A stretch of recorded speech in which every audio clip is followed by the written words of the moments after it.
Authorities in Memphis are preparing for the release of police body cam footage showing Tyre Nichols' arrest. 29-year-old Nichols died 3 days after the traffic stop. Police pulled him over for reckless driving, but it soon escalated into a violent altercation.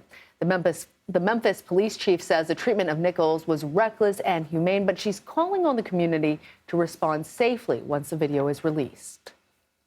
I expect you to feel what the Nichols family feels. I expect you to feel outrage in the disregard of basic human rights, as our police officers have taken an oath to do the opposite of what transpired on the video. I expect our citizens to exercise their First Amendment right to protest, to demand action and results. But we need to ensure our community is safe in this process. None of this is a calling card for inciting violence or destruction on our community or against our citizens. CBS News correspondent Elise Preston is in Memphis covering the story for us. Elise? Elise, we know it seems as though, based on what we've just heard, protests are expected, anger is expected. The chief of police there saying it's understandable because what we're witnessing in this video is inhumane. What are we hearing out of the district attorney's office about what the potential charges are upcoming?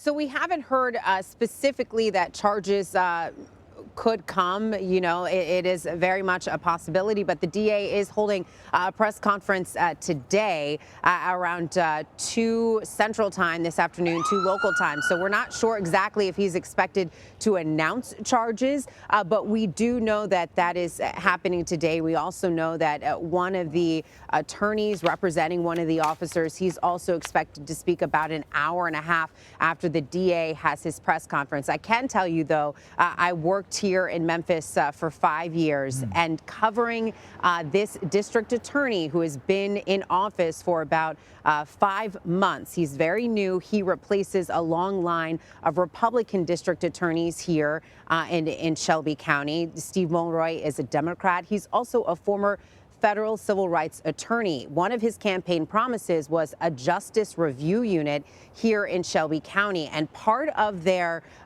responsibilities, if you would be overseeing police misconduct cases, that they would have an independent investigation when things happen. So I can tell you that a lot of people are looking at District Attorney Mulroy today, 5 months after he's been sworn in, to see what could happen here in Shelby County in the coming days. Elise, do we have any sense at this point of what we might see on that police body cam footage?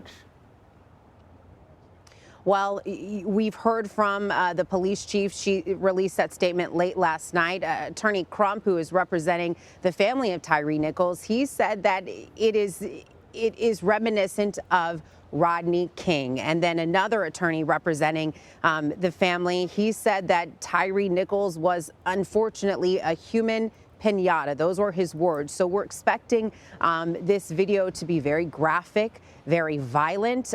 These 5 officers have been fired in relation to what happened for violating department policy. I can tell you, though, that whatever happened, Tyre Nichols is also very small in stature. His mother told us just a couple days ago that he was 6'3", but he weighed about 145 pounds.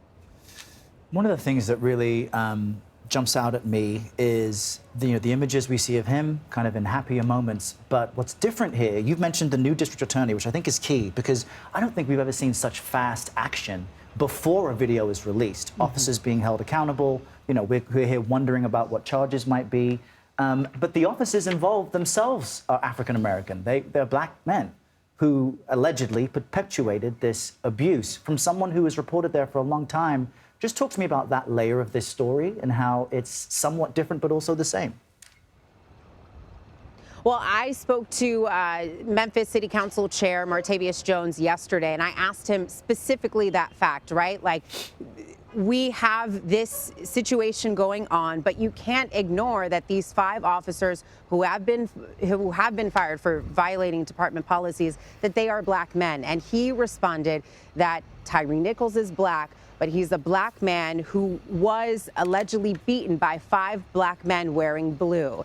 And Martavius Jones, the Memphis City Council chair, he said that the only color that matters here is blue. That is the same sentiment that Attorney Crump he addressed in a press conference. He said that at the end of the day, the victim here in this situation was black. And overall, when you look at historically, when you look at policing in this country, it's black people who are victimized by people in blue. That is what Attorney Ben Crump said a few days ago, Errol. Yeah, it's just very unnerving. Elise Preston, thank you. Thank you, Elise.